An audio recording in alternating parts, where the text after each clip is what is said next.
For the last few years, I've been talking about self care, but my journey didn't start out that way. It started out talking about radical selfishness, radical self care. And the reason why that topic is so near and dear to me is because, as many of you know, my burnout story, going through early menopause at age 32, 33, and crashing out basically in life. My body, starting with my body, then my mind, my spirit, because when I was tuning in, I figured out that the burnout wasn't just from my over giving and my overachieving and all the things that I was doing in my life. It had been a lifelong situation that was building up to a perfect storm. So, radical selfishness, radical self care was my solution because that was what I felt would help me move out of that burnout space into a healthier, joyful, more expansive life. I didn't know that at the time, but I just wanted relief. That's all I wanted. I know most of you just want relief from the exhaustion that you feel right now. You want more energy. You want more time for yourself. You want to feel more connected, maybe because you've been so disconnected and in either survival mode or self sacrificing mode, and you have not been yourself since you got married, since you graduated from college and got a job, since you had kids. Along the way, you've lost yourself. I know because I lost myself. I was functioning, even diagnosed with functional depression. It wasn't debilitating for me. It was simply I was going about life because I knew if I stopped, I wouldn't be able to restart myself. Plus, I had responsibilities. Plus, I needed to provide for myself and my family. It was too much, but I couldn't stop. So, functional depression, functioning in life, and grinning and bear it was my default setting. Now I'm in the space where I've healed much of the burnout. I am in a good place. I am no longer in survival mode. I am in thriving mode. Getting there was a journey. It took time because I didn't know what I didn't know, and I needed to release so much.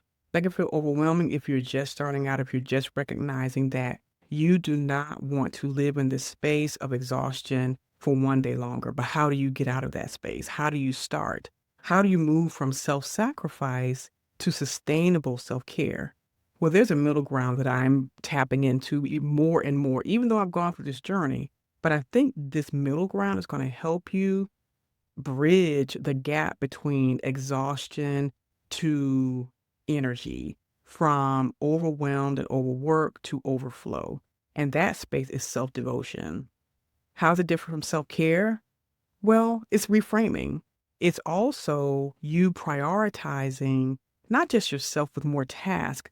No, it's a whole energy shift. It's saying, yeah, I am important. Yes, I do deserve rest. I want a nap and I'm going to just take a nap.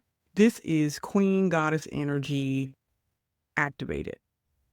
You activate it by just making a decision that I am not going to sacrifice myself any longer for a system, for people who don't see me as valuable.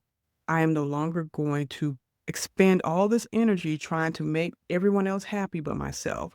I'm not going to be the everything for everyone person anymore. I'm just stopping. And that decision can feel scary in the beginning, but when you finally get to the place where you're like, enough is enough, I'm done, and you're ready to start your journey and your path to self actualization, sovereignty, and being in full control of your life, self devotion is the way. This is what my radical selfishness looked like for me. It was cutting off anything and anyone incrementally that was not serving me, that was not for me, was not reciprocal in the energy that I was expending to them. Now, even if you have children, this may feel like, oh my God, I can't do that because who's going to take care of them?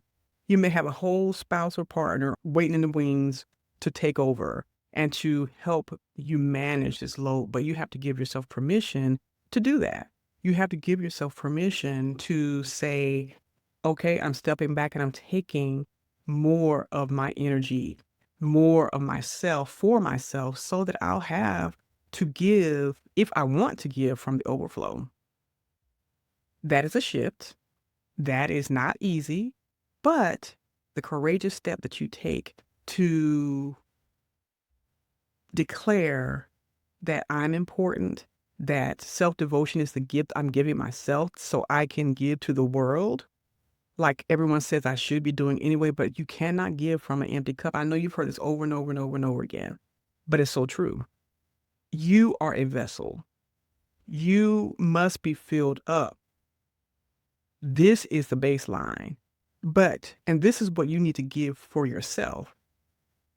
The overflow is everything else. That is what you give from the overflow, the everything else. But if you are here or lower, what do you have to give?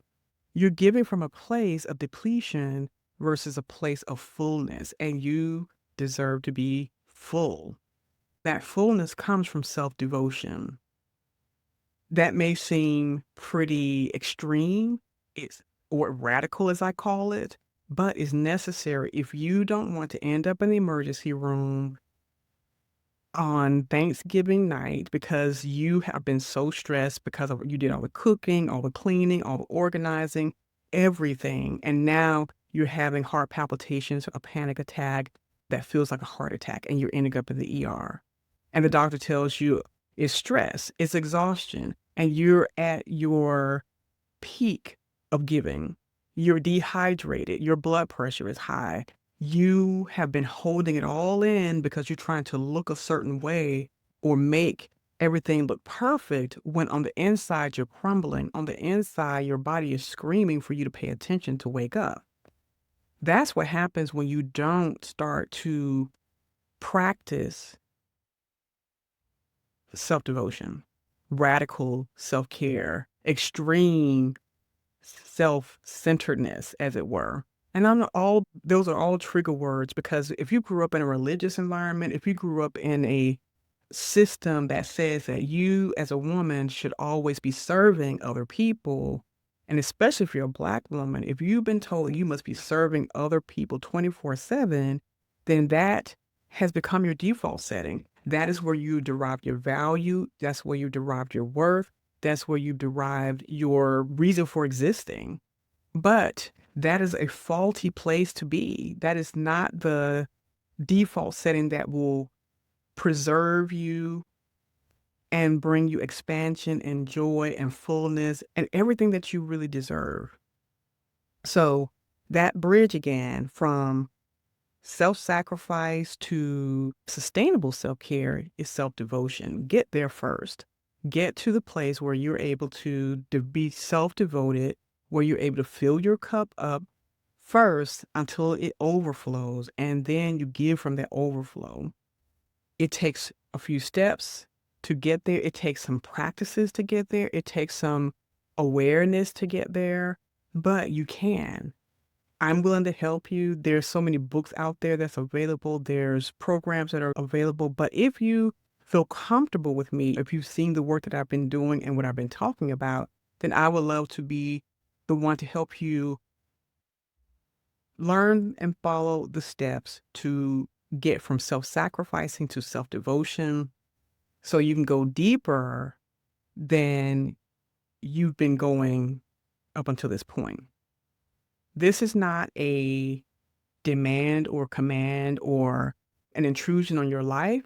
This is an upgrade to your life. This is the energy reclamation that you have been waiting for, looking for, needing permission for.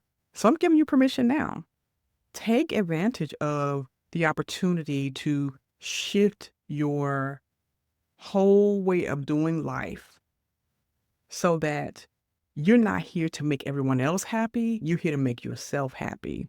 And when you're happy, as the saying goes, when mama's happy, everybody's happy. So put that into practice by practicing self-devotion. This should be your gift to yourself. And at the time of this recording is around the holiday season when everyone's talking about giving gifts and when I'm sure you're required to facilitate all the planning, the gift giving and etc. But if you would take this opportunity to put your name at the top of the gift list and to even give yourself an early gift, then this is the time. This is the space that you want to start doing that.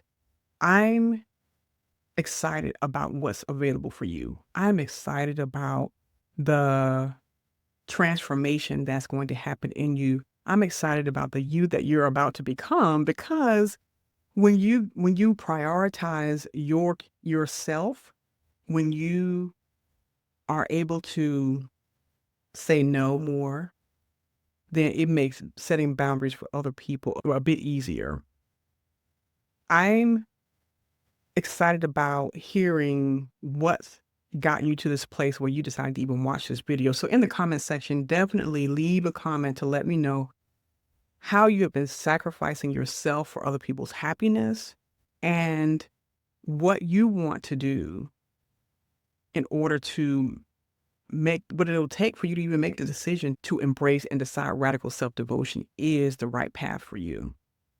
So that's all I have for today. The next video will be some steps that you can take in order to begin practicing self-devotion. And if you like it, my link to my one-on-one session is in the description below. Set up a time for us to meet and let me share with you the steps to self-devotion through my self-devotion protocol. And I look forward to seeing you in the next video where, again, I'll be sharing the steps. Be sure to like this video.